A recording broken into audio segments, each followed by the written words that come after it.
You're watching Drakewing Gaming. Enjoy the video.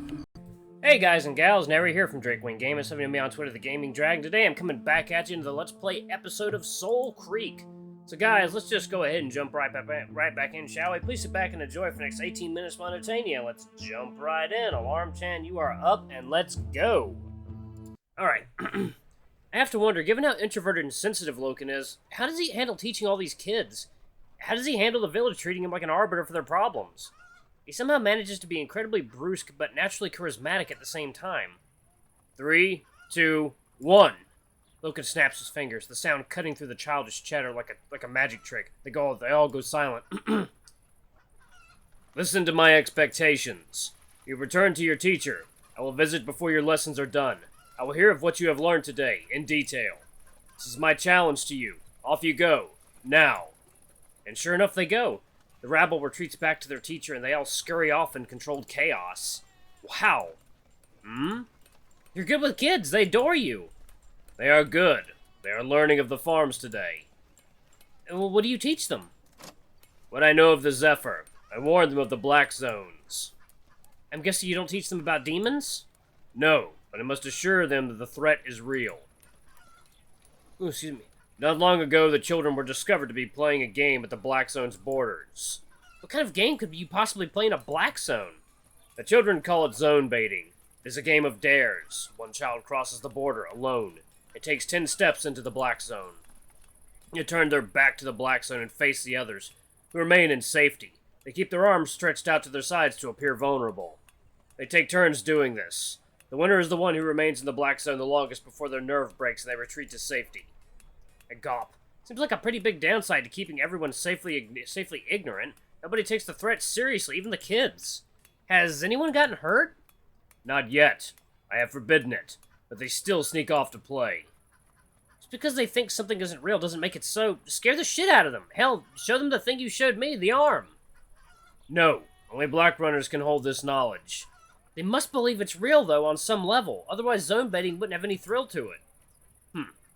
All the same, I will not burden them with those thoughts.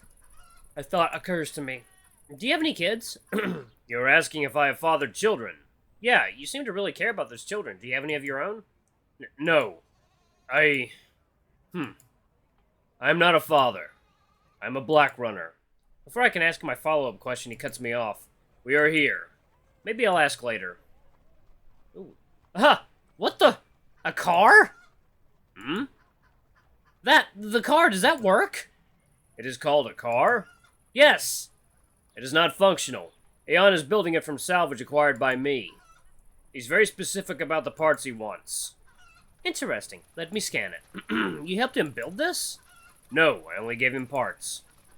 He claims the Zephyr used these constructions as moving carriages. Scan complete.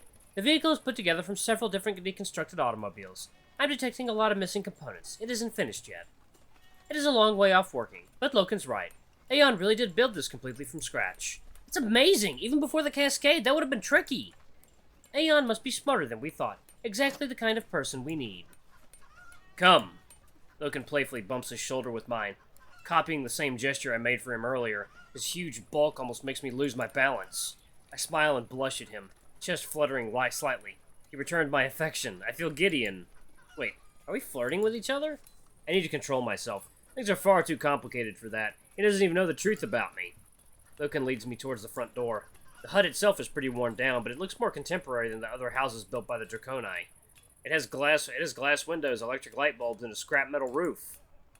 There are pieces of junk nailed to the structure as though they were ramshackle works of art. Chimes, pipes, cables, even what I think could be solar panels. Looks like someone upturned a crate of Loken's salvage onto the thing. This guy better have some answers for us.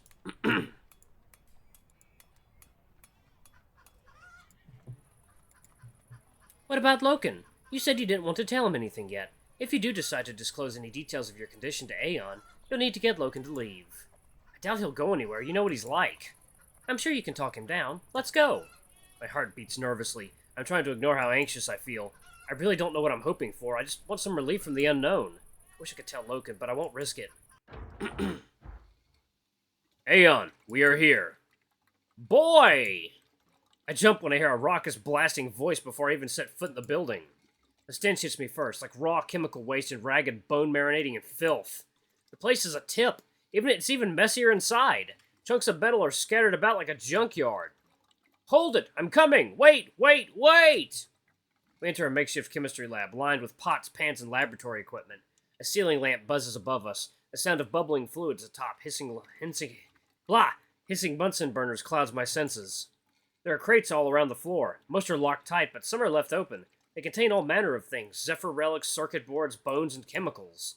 I spot several cracked human skulls in one of his crates and cringe. I look at Loken, who is waiting with the folded arms. Skulls. I point to my beheaded counterparts. Yes. But he is good. The door nearest us bursts open, as though someone had rammed it into it at full speed from the opposite side. Ah, he's a mole, okay. Loken! Ah, best hound! My best hound! Here! Come here! Here! Aeyon charges at Loken on stumpy legs and gregariously clasps him by the arms, despite only coming up to the husky's belly in height. Loken grins happily at him. Aeyon, it is good to see you. You are well? Good, just good. Ah, great to see you, my boy. They seem really close. Loken didn't mention that. I'm amazed to see someone shorter than me for once. Aeyon seems like quite an old mole, but his entire demeanor buzzes with youthful energy. He wears a thick jacket and has a huge bulging satchel around his shoulder. A pair of comedically thick goggles are strapped to his face. Gracious, this is Alex! Look at him, look at you! Before I can react, Aeyon lunges at me and clasps me by the shoulders. I'm a little unnerved by the size of the claws on his fingers, but they don't look dangerous. In fact, nothing about him seems dangerous. He just seems like a small bundle of hyperactivity. Amazing! Astonishing! Aeyon, be careful. He is injured. I heard you might be able to help us with... Of course! Sit. Stay a while and listen. Sit here, over here, by the shelf. Taken aback, I glance to my left and... No, other shelf! There, look! Aeyon kicks a wooden stool over in my direction. There, sit! I awkwardly perk my butt on the stool by the indicated shelf, my nerves getting the better of me. Loken marches to my side and parks himself next to me like a guard dog. I feel comforted with him there. Aeyon hops up onto a stall in front of me and slides closer, dragging the stool noisily across the floor. Let's get a good look at you, my friend. Hold still. Aeyon presses the flat end of the metal spoon against my cheek and peers at me with fascination. Shh, don't move. I freeze, giving Loken a wide-eyed look of amusement. Loken, however, doesn't look at all amused. Despite his apparent trust in Aeyon, I still sense his protective instincts kicking in. It's all right, Loken. I'm fine. Everyone says humans are extinct here, but I'm entirely certain that I am one. Aeyon removes the spoon from my cheek, then peers into my eyes. Yep, I've been told everything. Chief Dravonia wants to know what your story is, Alex. I'm sure you're eager to know yourself. You have no idea. I literally woke up here with no memories. I just want some answers. That's where I come in. I'm Aeyon, the only living biochemist in all of Ilia. Of course, I moonlight as a healer for the clans, too. You're a doctor as well? He barks with laughter. Doctor? Ha ha! That's pre-cascade terminology, that. Dravonia was right about you. Well, let's get started. A few tests. Close off. Over there, please. No. What now? Easy, Loken. I'd rather keep them on if that's okay. He prefers modesty. What? You lot? Modesty? How? Ridiculous.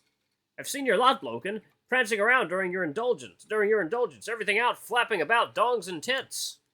Loken scowls. I do not do that. Aeyon points at me with a wicked grin, like a tiddly aunt gossiping at a wedding. You should see it, Alex. You can't stop them. No. Honestly, it's ludicrous. Drink, dance, and fornicate. It's all they do. I mean, really, can we not have one party that doesn't pertain to noshing away at each other's privates? I snigger. I've decided I like him. That's funny. Fine. Not a problem. Alex, hold still for me.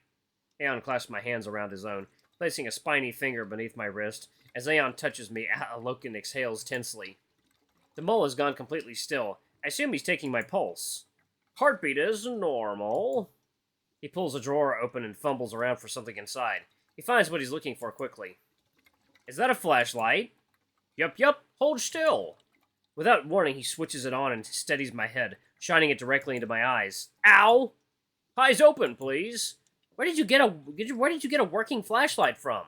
Gift from the Hound. Pupil dilation is fine. Aeyon puts the torch back in the cupboard and peers into my eyes through his thick goggles. Age?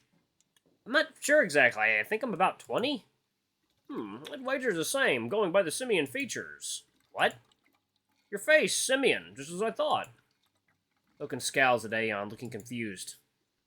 Simian? There are no primates in Ilia. Ilela. Is that? Ilela. Yeah, Ilela. Okay. You're looking at one, Loken. The Husky's confused expression deepens. Humans are not primates. We sort of are. Different genus, Hound. Just like you. Not all Canis are Pomeranus, are they? I am confused. The Zephyr texts call him Homo sapien. Explain. That also means human. But you just said... I sense the poor guy's frustration. He just can't wrap his head around all this. I feel like a child. This is why I do not talk to you about these things, Aeyon. Ha! Rubbish. You talk to me all the time. Not about the old knowledge. Ha! You, a black runner. You who charge about in those black zones without a second thought, scared of the old knowledge. Crazy, crazy, crazy. In any case, Alex, I'm here for you. Just to confirm, no memories at all? No. He peers very closely at me. I try to look into his eyes, but the outlandish goggles are so thick I'm not convinced he even has any. Can you even see with those? Ha! Can I see? Ha! Alex, I can't see without them. Over your head, then. Let's see that skull of yours. I do as he asks, lowering my head to his level. He places his huge mole hands on either side of my face and carefully brushes through my hair. What are you? Checking for trauma. You are touching him. Hey, don't you go giving me jealous, dog. Nobody likes a jealous dog, remember? Loken bares his teeth. Really, with the teeth, the growling, the snarling, distracting. Loken, cool it, we talked about this. Sorry, he doesn't like it when people touch me. You never change, do you? Honestly. The Husky grumbles something incoherent, stepping even closer to me as Aeyon continues inspecting my head. Lift your chin up. Let's check your airways. Aeyon puts his hands on my throat gently, pressing down. Aeyon, be careful with him. He is small. I'm checking for traumatic brain injury and tracheal inflammation. Please, sod off for a moment. Aeyon releases me. I feel strange, like I just got the freakiest head massage in Ilela. Loken, tell me about this pod you found him in. Large, steel, ovoid shape. Nope, heard enough. I don't know it. Can't say. Suspended animation, maybe. Time for some tests. He hops off his stool and bumbles over to the storage containers littered around the hut, clambering amongst them in search of something. Whilst he searches, I give Loken a curious stare. You know Aeyon well? I do. So, will you trust him to help me? You did promise to rein your jealousy in. His ears flatten guiltily. I am trying. Our conversation is halted by a loud clattering as Aeyon fumbles through his mountain of junk. Nope, where is it? Ah, here! Aeyon turns back to us, with a syringe in his grasp. Loken growls. You have cleaned that? Loken? Have I? Honestly, who do you take me for? It's impossible to ignore Loken's throat vibrating threateningly as Aeyon draws the syringe closer to my arm. Before the needle can make contact... Stop! You're going to hurt! Loken! Aeyon sighs, his patience with Loken having apparently reached its end. Loken, dear Loken, my best boy, hound. The mole grabs the bemused husky's paw and clasps it, placing his other hand atop him and patting it gently. Dear hound, dear hound. All this, the snarling, standing and staring. It's too much, it's distracting. I can see you've taken responsibility for Alex, and that's fine. I'm not asking you to change. But I can't help him with you breathing down our necks, so please, from the bottom of my heart, with kind regards, sincerely, if I may be so bold, would you mind fucking off for a while? Loken snatches his paw back and shoots me an outraged scowl. I'm not leaving. I'll be okay, Loken. No! Much as I've come to admire the hound, his behavior is getting ridiculous. You promised! This isn't going to work if you're just going to stand there and growl at him. I'm responsible for you. I am not leaving. He's more stubborn than I imagined, but I have an idea. Could you at least get some more Dawn Lily, then? My cut really hurts. His eyes widen at me. You are in pain? After you grabbed me on the way here, yeah, it's a bit stiff. His ears droop and he avoids my eye. I'm sorry. It's okay. I pat his arm, smiling. When I touch him, his ears perk and his tail switches. If you get me another dose for the pain, I'll forgive you. Quite suddenly, his eyes narrow at me irritably. He clearly knows I'm trying to manipulate him and he doesn't like it. Sorry, I just really need Aeon's help. Please, just let him speak to me alone. I'll tell you everything we find out afterwards. You could go back to your class. You did promise to hear what they'd learn about today. Those kids need you. Sounds like you made a promise to Alex, Loken. You know that you can trust me, don't you, Hound? Trust me? That seems to do the trick. His face softens. I trust you, Aeon. Alex, if you are sure, I will leave you with Aeon. I smile at him. Thanks, Loken. But he doesn't move. He just stares at us. Loken. Those crystal eyes narrow at me again, and he finally relents. The husky begins to stomp out of the hut, turning back before leaving the door. You'll be careful with him. Hound, go! I'll see you in a bit, Loken. With a final grunt of dissatisfaction, the door slams shut and Loken departs. If I didn't know better, I'd say he quite likes you. I feel my cheeks burning. He's just, how do you know why do you know why he's acting like that? I'm no psychologist, so no. Part of the canine charm, perhaps. Although I must say, never seen him quite this bad. Not since he was younger, anyway. You've known him a long time? Ah. Aeon smiles fondly. He was a difficult lad to deal with when he came of age. Troubled mind. Very troubled. A bit of a rough childhood, you could say. Never had any consistent guidance. So he caused a lot of trouble. There weren't many of the patients to put up with him, save for Dravonia. She tried harder than anyone to keep him in line. When I visited the clan and spent time with him, came to think of him as a bit of an adopted son, I did. My eyes widen. You were like a father to him.